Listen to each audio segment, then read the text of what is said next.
Hello मेरे प्यारे दोस्तों, कैसे हैं आप सब।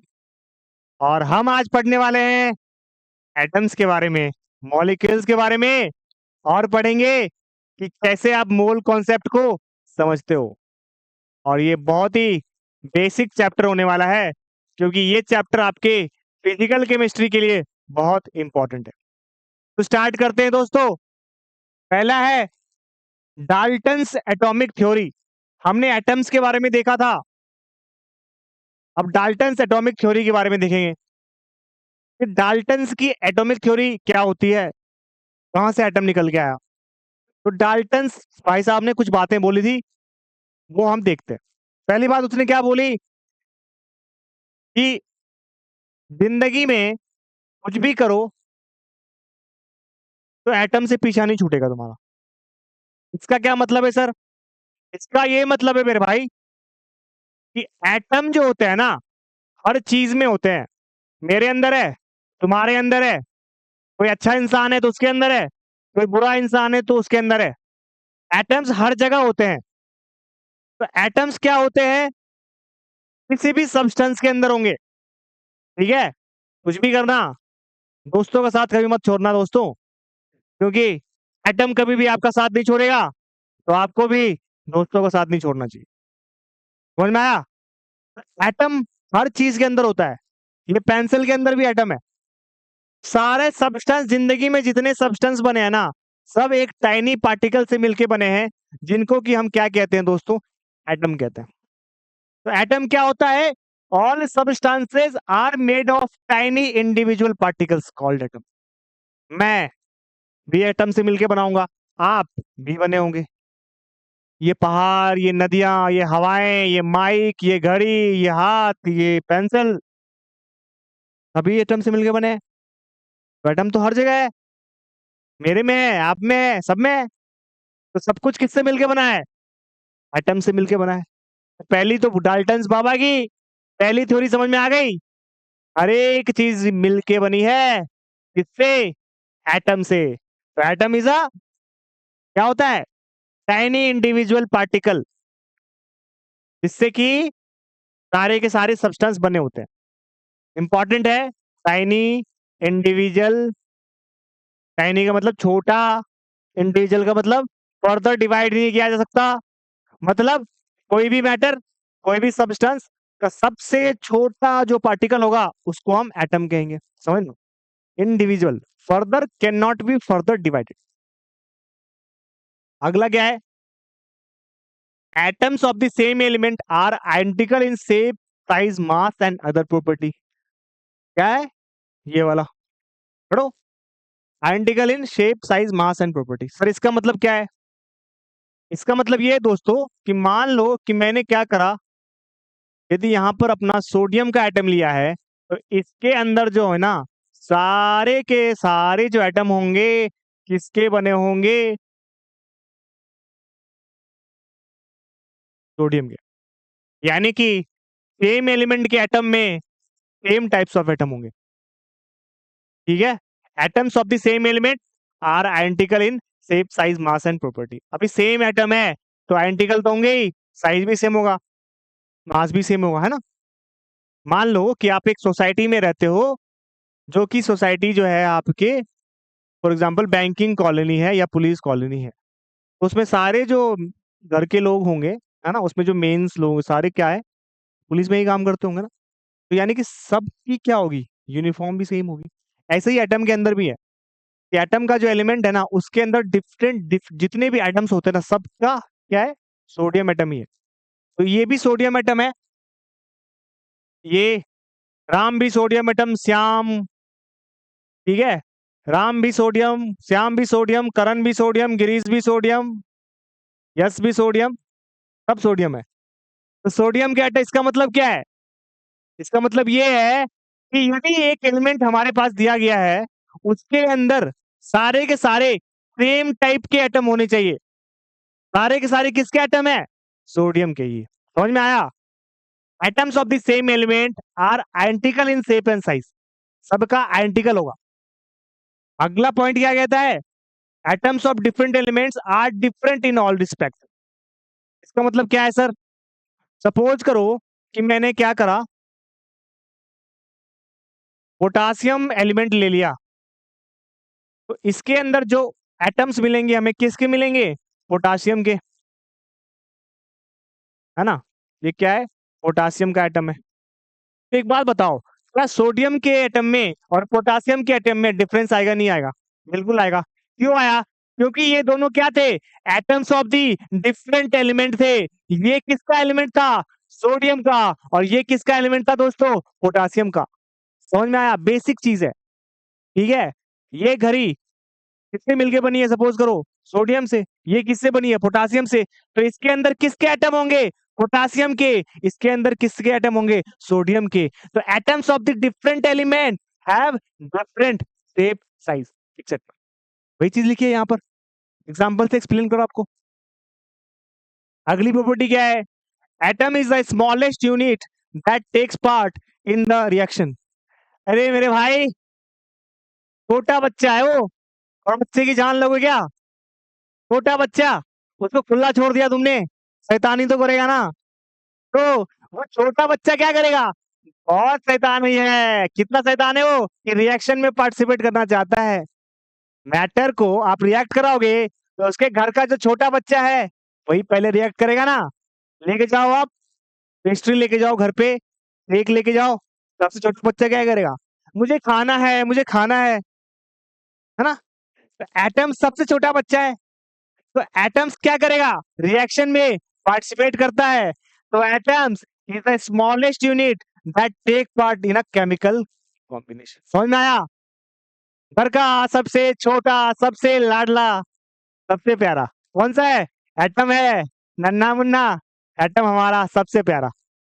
आगे क्या लिखा हुआ है दोस्तों, आगे क्या रहा है, डाल्टन्स। एक तो इतनी सारी चीजें डाल्टन्स ने लिख दी यार, इतना पढ़ने के लिए दिया जाता है क्या, टेंशन की बात नहीं है। एक एक चीज आपको समझना है, बस याद नहीं करना।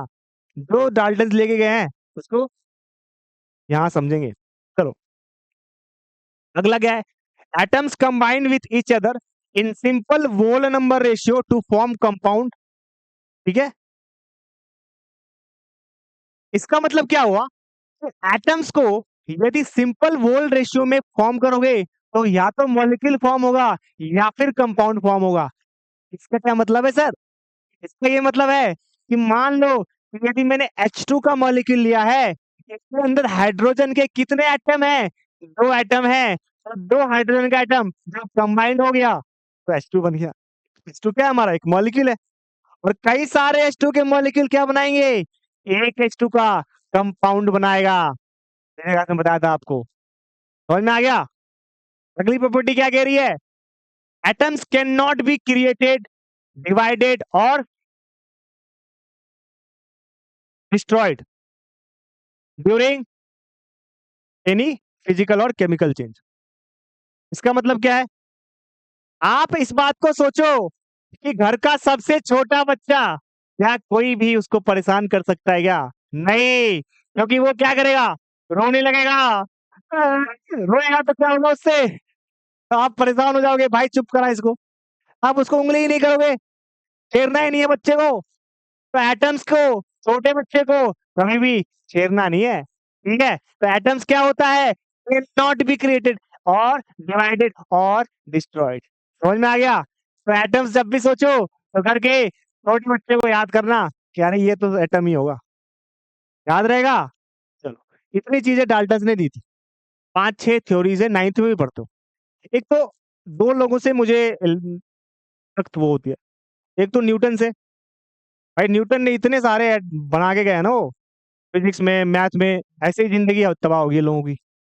और उसी तरह डाल्टन ने, समझ में आया। बट कोई नहीं, हम पढ़ेंगे साथ में इसको। हमने डाल्टन की पूरी थ्योरी पढ़ी, क्या बोला था, एक बार मैं आपको डिटेल में एक्सप्लेन करता हूं, कैसे याद करना है उसको। सबसे पहली थ्योरी, हमारा जीवन किससे मिलके बना है, एटम से मिलके बना है। यानी कि atom is the smallest particle जिसको फर्दर डिवाइड ही नहीं कर सकते। सबसे पहली theory, atom is the smallest particle, है ना, विच इज इंडिविजुअल। पहली थ्योरी थी कि जीवन किससे मिलके बना है, एटम से। दूसरी थ्योरी क्या है, एक एलिमेंट का जो एटम है ना वो सारा सेम ही होगा, समझो। अरे यदि मैं राम हूं तो मेरे अंदर सारे राम के ही एटम होंगे ना। यदि आप यश हो तो आपके अंदर सारे यश के ही एटम होंगे ना। नाम में क्या रखा है दोस्तों, उसके अंदर के एटम की आइडेंटिटी है। यदि मैंने सोडियम का एलिमेंट लिया है तो इसके अंदर सारे एटम किसके होंगे, सोडियम के ही होंगे ना। पोटेशियम तो नहीं घुस जाएगा बीच में। नहीं समझ में आया, कितना आसान है। एक एलिमेंट में सेम टाइप ऑफ एटम होने चाहिए, यही कह रहा है वो। ठीक है, यदि आप पोटासियम के एलिमेंट लोगे तो सारे एटम किसके होंगे, पोटासियम के होंगे ना दोस्तों। सोडियम के तो नहीं आ जाएंगे इसमें, समझा। Atoms of the same element are identical in shape size, दूसरी प्रॉपर्टी। तीसरी, तो सेम एलिमेंट सेम होगा तो डिफरेंट एलिमेंट क्या होगा, डिफरेंट ही होगा ना। तो दोनों का डिफरेंट होगा, सोडियम एलिमेंट का डिफरेंट एटम है और पोटासियम एलिमेंट का डिफरेंट एटम है। समझ में आ गया, तीन प्रॉपर्टी समझ में आ गई। चौथी प्रॉपर्टी क्या कहती है, घर का सबसे छोटा बच्चा रिएक्शन में पार्टिसिपेट तो जरूर करेगा। हाँ ठीक है, हमेशा रिएक्टिव ही रहेगा वो। घर का सबसे छोटा बच्चा जो होता है वो काफी अनस्टेबल होता है, रिएक्टिव होता है और वो रिएक्ट करना चाहता है। तो यहाँ भी एटम्स क्या होगा, टेक्स पार्ट इन रिएक्शंस। क्या समझ में आएंगे सारी चीजें। आगे बढ़ते हैं हम। हमने एटम्स के बारे में पढ़ लिया, अब हम मॉलिक्यूल्स के बारे में पढ़ेंगे। ठीक है, एटम्स और मॉलिक्यूल्स की थ्योरी देख ली हमने। अब हम देखते हैं कि यार आप कैसे डिफाइन कर सकते हो मॉलिक्यूल्स को या एटम्स को। तो देखो दोस्तों, एटम्स क्या होता है, the smallest particle of an element which may or may not have independent existence। Smallest particle of an element, एक सोडियम का एलिमेंट लो तो सोडियम स्मॉलेस्ट पार्टिकल है, उसकी इंडिपेंडेंट एग्जिस्टेंस हो सकता है, पॉसिबल हो या फिर हो सकता है ना हो। समझ रहे हो मेरी बात, smallest particle of an element which may और may not have independent existence. ठीक है, इंडिपेंडेंटली सोडियम एटम थोड़ी एग्जिस्ट करेगा जब तक कई सारे सोडियम एटम मिलके सोडियम एलिमेंट ना बना ले। समझ में आया। और मॉलिक्यूल क्या है, ये भी स्मॉलेस्ट पार्टिकल है बट ये कैपेबल है इंडिपेंडेंट एग्जिस्टेंस के लिए। सोचो दोस्तों, हमने मॉलिक्यूल लिया है H2 मॉलिक्यूल, तो H2 अकेला क्या एग्जिस्ट कर सकता है, हाँ कर सकता है, एक H2 का मॉलिक्यूल अकेला एग्जिस्ट कर सकता है। तो इंडिपेंडेंट एग्जिस्टेंस इसकी पॉसिबल है, सोडियम की इंडिपेंडेंट एग्जिस्टेंस पॉसिबल नहीं होगी क्योंकि वो एक एटम है। तो एटम क्या होता है, smallest particle which independent existence not possible. और मॉलिक्यूल का क्या है, कैपेबल ऑफ इंडिपेंडेंट एग्जिस्टेंस। अब मैं एटम्स को या मॉलिक्यूल्स को डिवाइड करने वाला हूं। तो देखो, एक मॉलिक्यूल होता है होमोएटॉमिक और एक मॉलिक्यूल है heteroatomic. Homoatomic molecule and heteroatomic molecule. Sir homoatomic molecule और हेट्रोएटॉमिक मॉलिक्यूल क्या होता है, होमोएटॉमिक मॉलिक्यूल जो होगा वो molecule same type of element से मिलके बना होगा। मतलब कि मान लो मैं लिखता हूं H2, ये मेरा होमोएटॉमिक हो जाएगा क्योंकि H के एटम मिलके ही बने हुए हैं। और हेट्रो क्या है, जो डिफरेंट टाइप ऑफ एटम से मिलके बना होगा उसको हेट्रो कहेंगे। जैसे कि H2O, H2O के अंदर दो हाइड्रोजन के एटम है और एक ऑक्सीजन के एटम है। समझ में आ गया, होमो और हेट्रो। ठीक है, अब हम बात करते हैं एटॉमिक मास यूनिट की। This is very very important because this question is being asked in NEET, in JEE, in everywhere, है ना। आपके 12th में 11th में तो पूछे जाएंगे ही। ये इतना इंपॉर्टेंट चैप्टर है, क्लास 11th में बहुत इंपॉर्टेंट है। तो एटॉमिक मास यूनिट होता क्या है, देखो एक बात मेरे को बताओ कि आप सपोज करो कि आपको किसी चीज का वजन करना है। सपोज मैं ये जानना चाहता हूं कि अमन जो है, अमन, अमन का वेट कितना है, अमन का मास कितना है। अमन को मैं कैसे मेजर करूंगा, कुछ बताओ। या फिर मैं ये पेंसिल को कैसे मेजर करूंगा। ठीक है, तो मैंने क्या करा, कुछ ना कुछ स्टैंडर्ड वेट आया होगा और उस स्टैंडर्ड वेट को देखा गया होगा। जैसे मान लो कि मेरा वेट सपोज करो 65 kg है, तो मैंने क्या करा, 1 kg का जो वेइंग होता है उसको लेके आए और वो 65 टाइम्स जब मल्टीप्लाई करा तो मैं इक्वल हो गया। ठीक है, तो किसी चीज को मेजर करने का क्या तरीका है कि मैंने क्या करा, एक साइड जो है कोई भी एटम लिया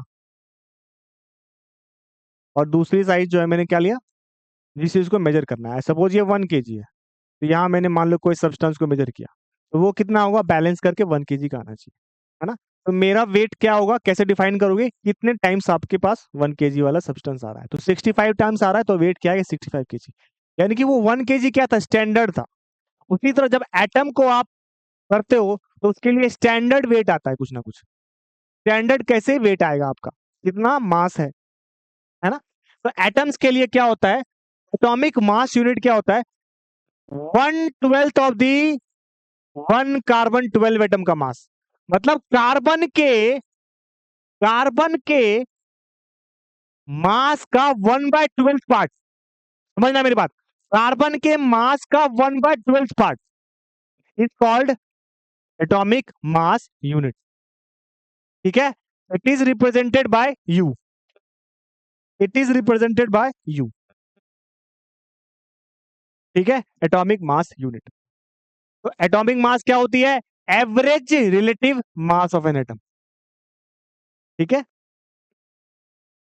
तो एटॉमिक मास का क्या होगा definition, atomic mass is equal to mass of an atom divide by 1/12 mass of the carbon 12 atom. ये रहा अपना एटॉमिक मास का definition. Atomic mass equal to mass of an atom divide by 1/12 into mass of carbon 12 atom. यहां से समझ में नहीं आएगा जब तक मैं आपको प्रॉपर्ली एक्सप्लेन ना करूं। अभी एक्सप्लेन करने वाला हूं आपको, देखो प्रॉपर्ली एक्सप्लेन करता हूं। देखो, मान लो कि मुझे एटॉमिक मास ऑफ ऑक्सीजन निकालना था, तो एटॉमिक मास ऑफ ऑक्सीजन क्या होगा, weight of one oxygen atom divide by 1/12 into weight of carbon 12 atom. ध्यान से सुनना, weight of one oxygen atoms divide by 1/12 into weight of carbon 12 atom which is equal to 16 AMU आएगा।